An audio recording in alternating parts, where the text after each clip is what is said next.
महाराष्ट्राचे परिवहन मंत्री प्रताप सरनाईक यांनी ऑटो चालकांच्या परवान्यांची तपासणी करण्याचे आदेश दिलेले आहेत आणि ही तपासणी अंतर्गत ज्या ऑटो चालकांना मराठी येत नाहीये त्यांचे परवाने रद्द होण्याची शक्यता देखील असल्याचं म्हटलं जात आहे।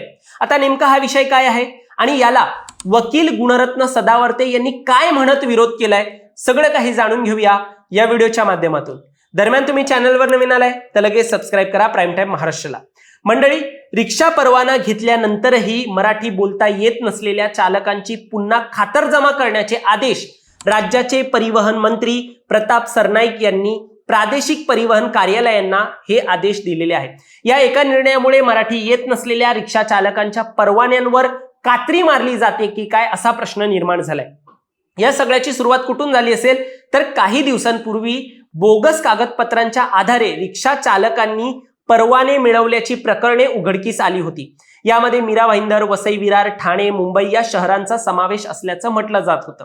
या पार्श्वभूमीवर सर्व रिक्षा परवान्यांची आता पुन्हा पडताळणी करण्याचे आदेश देण्यात आले असून 1 मे पर्यंत याबाबतचा अहवाल सादर करण्याच्या सूचना महाराष्ट्र प्रादेशिक परिवहन विभागांचे जे अधिकारी आहेत त्यांना हे आदेश देण्यात आले।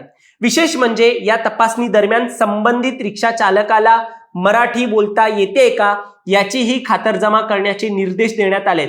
आपल्या सर्वांना माहिती आहे, प्रवाशांशी मराठीत संवाद न साधणं किंवा वाद घालण्याच्या तक्रारी मध्यंतरीपासून खूप वाढलेल्या, त्यामुळे हा निर्णय म्हणजे अशा चालकांवर कारवाई करण्याचा एक इशारा आहे का असा प्रश्न आहे। त्यामुळे तपासणी दरम्यान मराठी भाषा न येणाऱ्या रिक्षा चालकांना येत्या काळात मोठ्या अडचणीचा एक सामना करावा लागू शकतोय। महत्त्वाचं म्हणजे महाराष्ट्र राज्यात रिक्षा चालकांना परवाना देताना मराठी भाषा येणं ही अनिवार्य अट आहे। प्रवाशांशी सुलभ संवाद साधण्यासाठी चालकांना मूलभूत मराठीचे ज्ञान आवश्यक मानलं जातं। स्थानिक भाषेला प्राधान्य देण्याच्या धोरणाअंतर्गत हा नियम लागू करण्यात आला असून सर्व चालकांनी त्याचे पालन करणे अपेक्षित आहे। मात्र या सगळ्यावर आक्षेप घेत प्रताप सरनाईक यांच्यावरच गुणरत्न सदावर्ते यांनी टीका केली आहे। तुम्ही जेव्हा बुर्जी विकायचा तेव्हा मराठी भाषा येते का तुम्हाला हे विचारून विकायचात का असा टोला गुणरत्न सदावर्ते यांनी सरनाईक यांना लगावलेला आहे।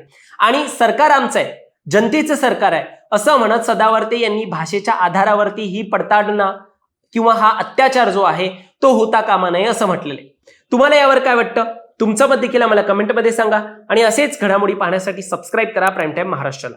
धन्यवाद।